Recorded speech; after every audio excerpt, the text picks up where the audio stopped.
Naghahanap ka ba ng unit na napaka-accessible at malapit sa lahat ng landmark natin katulad ng SM, Robinson at marami pang ibang landmarks?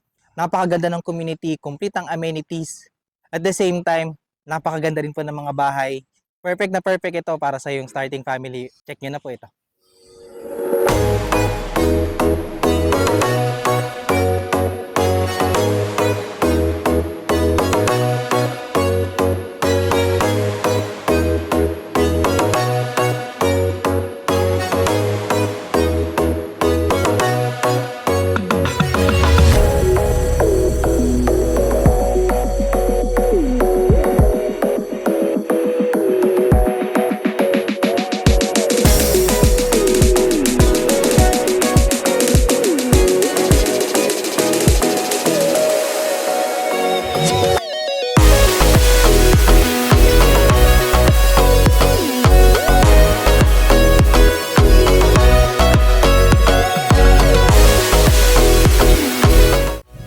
Good day mga ka-Your Homes! Nandito po tayo ngayon sa San Agustin 1, Dasmariñas, Cavite. And for today's house tour po, i-feature po natin ang project po ni PA Properties, ang Idesha Dasmariñas. And for today's house tour din po, i-feature natin ang kanilang model unit na si Talia. Ito po yung nasa likod ko. Pero bago po natin yan tignan, first, please make sure to subscribe sa aming YouTube channel and i-click nyo na rin po yung notification bell. Para whenever na mag-upload po kami ng panibagong mga YouTube house tours na kagaya po nito, maging updated po kayo at kayo po yung mga unang makakita. Kaya rin po ay nasa Facebook, so please click like and follow para maging updated kayo sa aming mga postings at mga updates sa mga project po na aming pinipicture. Again, ako po si Carlo Felices together with my wife sa likod po ng camera, and welcome po kayo to another Your Homes house tour.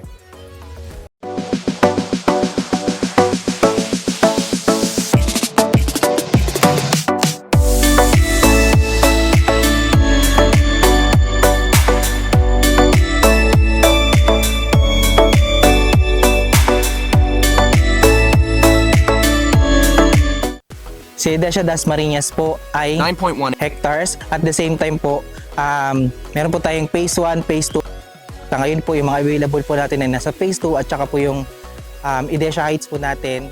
So, meron po tayong iba't ibang klase po ng model unit dito. Sa phase 2 po natin, nandyan po si Arya, yung ating townhouse. Nandyan po si Talia, yung i-feature po natin na unit ngayon. And at the same time po, si Gaia, yung single detached po natin.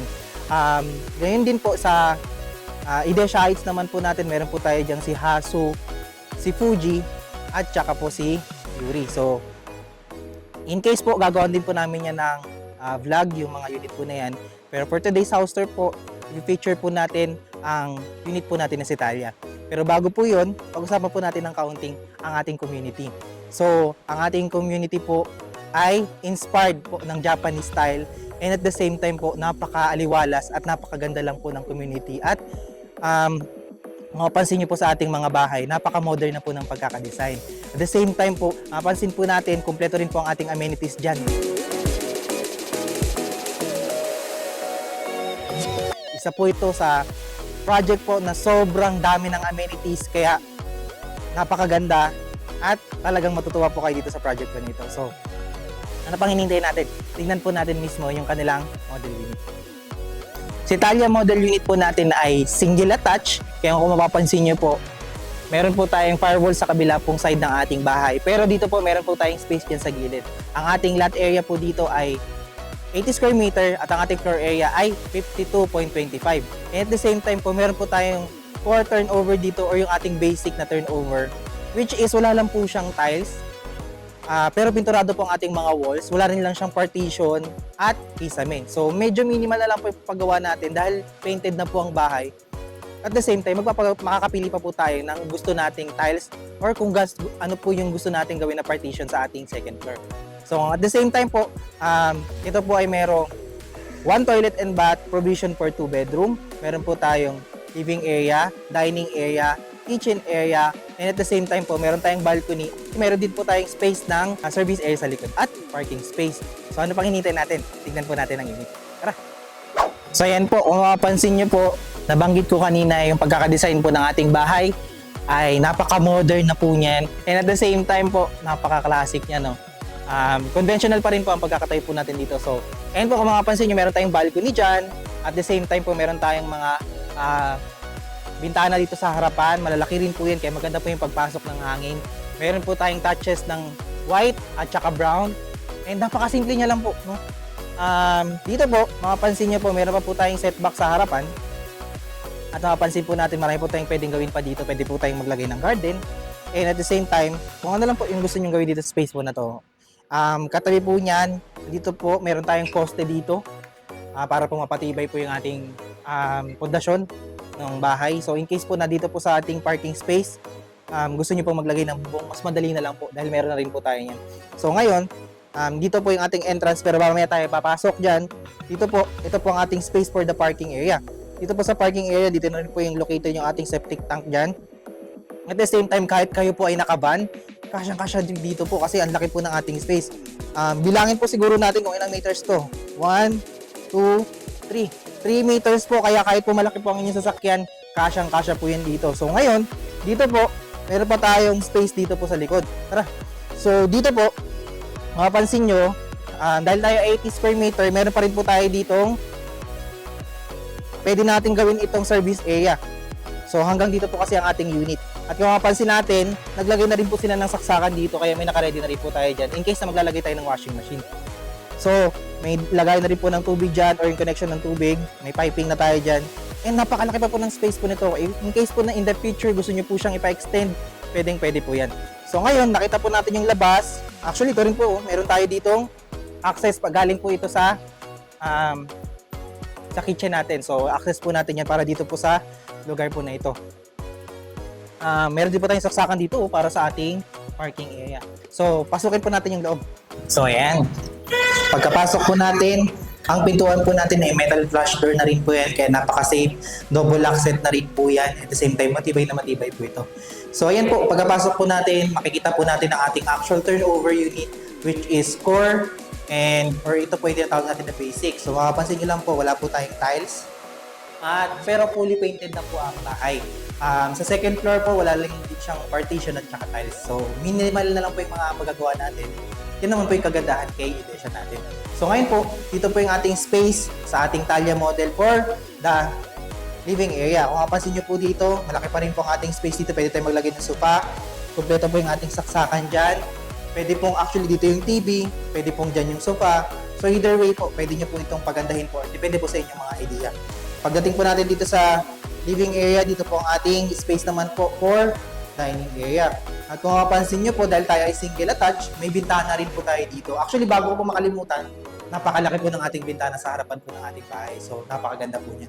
Ngayon po, this is the space for the dining area. Dito naman po yung ating kitchen area. Meron na po tayo dito yung countertop. Lalagyan na lang po natin ito ng tiles. May stainless na po tayong kitchen sink. And po, meron po tayong faucet na rin po dyan. Ang kagandahan po dito sa kanilang kitchen, meron na po sila bintana po. So, napakaganda po talaga pagharapan po ng ating kitchen is may bintana kasi po para pag nagugas tayo ng pinggan, kitang-kita po at saka natural light pa. So, dito po, sa ating kitchen, dito po sa side yung access natin para sa ating service area. Dito rin po yung ating toilet and bath at kung mapapansin nyo po, complete na po yung pagkaka-turnover natin dito sa toilet and bath natin. Fully painted ang mga walls. Meron po tayong owning po dito na ventilation. Kompleto po ang ating fixtures. Meron po tayong soap holder. Meron po tayong shower. Meron po tayong toilet at saka lavatory. Meron po nga tayo dito toilet paper holder. So, may saksakan din po tayo sa gilid dito. Para po in case po meron po tayong mga kailangang isaksak. Katulad po ng hair dryer, mga etc. So dito po, PVC plastic door na rin po ang ating pinto kahit napakatibay po yan. And at the same time po, pag nababasa, hindi na siya madaling masira. Dito po, meron tayong space sa ilalim po ng ating hagdanan. Pwede po natin itong gawing storage area. May saksakan din po tayo. So, bago po natin kalimutan, nakalocate po ang ating secret baker sa gilid po ng ating or sa likod po ng ating pinto. So, sa entrance. Ngayon, bago po tayo umakyat, kung kapansin po natin ang kanilang hagdanan po ay concrete na po yan. And meron po tayong tubular po dito. So, dito po, kung mapapansin lang po natin, wala lang po siyang tiles, pero dahil po tayo concrete na, maganda-ganda po yung lagyan ng vinyl o kaya ng tiles. Tara, pakita po natin ang tiles. Sa space po ng ating hagdanan, mapapansin din po natin na tamang-tama lang po hindi po siya masikip. At the same time po, may free up space po tayo dito sa space po na to. Diyan po yung pwede natin lagyan ng mga design canvas or family picture. So dito po, pagkakit po natin, bubungad sa atin ng space natin for the second floor. Provision po ito ng 2 bedroom. Pwede po kayo maglagay dito ng 3. Depende na lang po sa inyong idea. Pero ito po ay mas fitted or mas maganda ko sa 2 bedroom para mas malaki pa yung inyong mga spaces. Pansin po natin, may mga bintana po tayo pagkakit po ng hagdanan. Dito po sa likod at sa gilid dahil tayo po ay single attached. And as you can see po, this is the space for pwede nyo pong gawin na first bedroom. So, at the same time po, bago po tayo mag-proceed, ito po ang ating ceiling. So, ang ating ceiling po, ganyan na po yung pagkaka-turnover, palalagyan na lang po natin yan ng kisame. So, at the same time po, dito po ang ating isa pong pwede pa natin gawing bedroom. So, pwede natin ilagay yung master's bedroom po natin. Kompleto po ang ating mga saksakan. Again, katulad po ng sinabi ko po kanina, core finish po tayo or basic finish. Wala lang po itong tiles at saka partition. Ito na po kung ano po yung nakikita nyo. Ano po yung pagkaka-turnover at saka kisame. Pero po yung saksakan po natin dyan, yung mga switches, naka-ready na po yan para pag kayo po ay nagpagawa ng partition. So, this is the space for the isa pong bedroom. May malaki po tayong bintana dito kaya maganda po yung pagpasok ng liwanag at ng hangin. At the same time, dito po connected yung ating balcony. Dito po sa ating balcony, maganda po ito para po sa kung gusto niyo pong mag-relax. Ang ganda po talaga ng space po nito. So, pwede niyo po itong gamitin. Yun po yung advantage niya. And at the same time po, tignan po natin dito sa labas. Maganda rin po yung dito. Pwede po natin yung in-extend in the future. So, ayan po. Nakita po natin ang kanilang actual turnover unit. Tignan po natin yung model unit para magkaroon po tayo ng idea kung ano po yung pwede natin gawin sa ating unit. Tara! Ngayon naman po, tignan natin ang kanilang dress-up model unit para makakuha po tayo ng idea ng mga pwede natin gawin sa unit. So, tara! So, ayan. Pagkapasok po natin, tignan lang po natin yung ating dress-up model unit para magkaroon lang po tayo ng idea. So, again, this is the space for ating living area. Minimalist lang pang ginawa nila. Naglagay po sila ng TV dyan. At the same time, may sofa po tayo dito. Naglagay po sila ng canvas dyan. At meron po tayong mga blinds dito or at sa ating cortina, sa ating bintana. So, ito po yung medyo magiging itsura niya or ito po yung magiging itsura niya kapag tayo po nilagay ng tiles. Ang ganda po ng space. Minimal lang po ang kanilang ginawang design. So, at the same time po, mapapansin din po natin dito po yung ginawa nila sa ating dining area. Naglagay po sila ng round table with 4-seater po na round table. So, minimal lang po. Naglagay po din dito ng kaunti. Meron ng ating ilaw dito sa classic. And at the same time po, dito po, pansin din po natin, ito na po yung ginawa nila sa kanilang kitchen. Naglagay lang po sila ng marble po na dito po sa ating countertop. At the same time, yung sink po natin, ang ganda po. And po, may bintana po tayo dito in case po na gusto po natin yan buksan. Kapag tayo po naghuhugas ng pinggan, pwede po yan. So, dito po nila nilagay yung kanilang refrigerator. Naglagay lang po sila ng mga cabinet po dito para po meron po tayong lagayin ng pagkain or tsaka yung mga gamit. So, dito rin po sa baba, meron din po actually. Ayan po. So, ito po sa ating kitchen. Katabi po rin po natin yung ating access para sa ating service area. Ganun lang din naman po yun sa nakita natin kanina sa turnover. Wala silang binago dun sa labas. Pero dito po, sa ilalim po ng hagdan, instead na naglagay sila ng storage area, naglagay po sila ng study table. So, pwede rin po ito. Ang ganda rin po para ma-maximize niyo po yung space. Dito po sa ating toilet and bath, medyo ginandaan po nila or nagpaganda po sila ng konti kasi po yung ating turnover po dito ay wala po tayong tiles po dito sa ating mga dingding. So, nagkaroon po tayo dyan, naglagyan nila ng tiles. And at the same time, nagyan lang po sila ng mirror. Mas pinaganda po nila yung shower. So, ito po yung pwede nyo gawing ideas pagdating po dun sa inyong toilet and bath. So, this is the space and mga idea po na pwede nyo gawin sa ground floor. I-check po natin ang second floor. So, dito po, bago tayo umakyat, naglagay lang po sila ng tiles dito po sa ating hagdanan. So, tara! Again, maganda pa rin po yung ating space para sa ating hagdanan. And at the same time po, dito po sila naglagay ng hallway pa para sa ating daanan. Meron po tayo dito bintana. So, dito sa ating bintana, para may natural light tayong papasok. Kahit po nakapatay po yung ilaw, maganda po yung may natural light pag umakit po kayo ng hagdanan. So, dito po, pansin natin, this is the space or ito po yung ating first bedroom. As you can see po sa ating first bedroom, naglagay po sila ng double deck. So, kung meron po kayong dalawang anak, Pwede po silang magsama sa isang room. Maganda po ito. At napaka-spacious pa rin po ng inyong space. Nakapaglagay pa nga po sila ng cabinet para sa mga damit. So, malaki pa rin po yung space natin dyan. So, at the same time po, dito po, nalagay sila ng study table pa rin dito. And ito po yung pwede nyong gawing idea para po sa inyong first bedroom. Again, dito naman po, paglabas po ulit natin ng hallway, bubungad po sa atin ng space natin for the second bedroom. So dito po, as you can see sa second bedroom, naglagay lang po sila ng queen size po na kama. Maluwag pa rin po siya tignan. At the same time po, may mga bitana tayo dito sa gilid. At naglagay na po sila ng cortina. So, naglagay po sila ng simpleng TV po dito. So, ayun lang po pwede nyo gawin. And dito po nila nilagay yung kanilang cabinet. Ayan.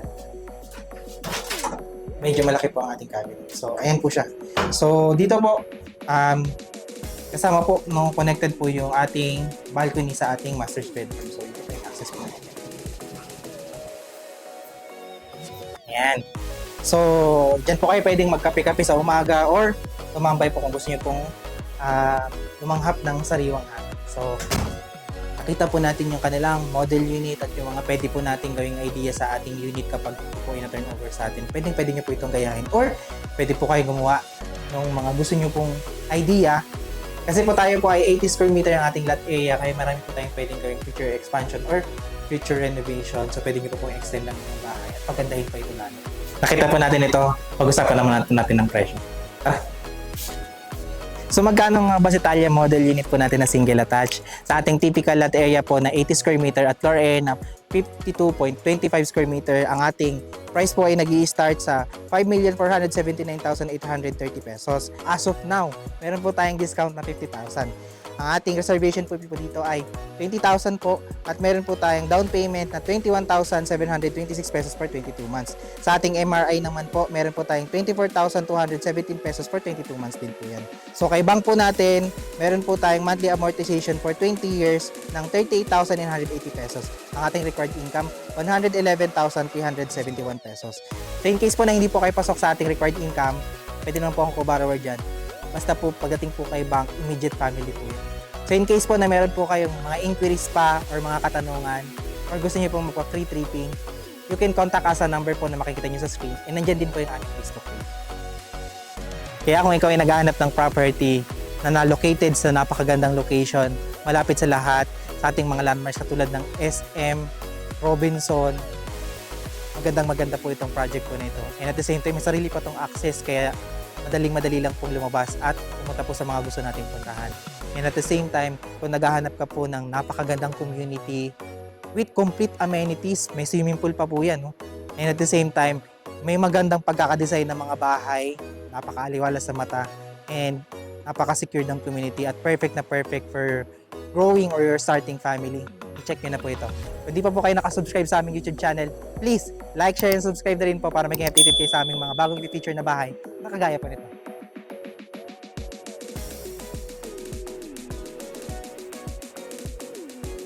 Again, maraming salamat po sa panonood at magandang araw.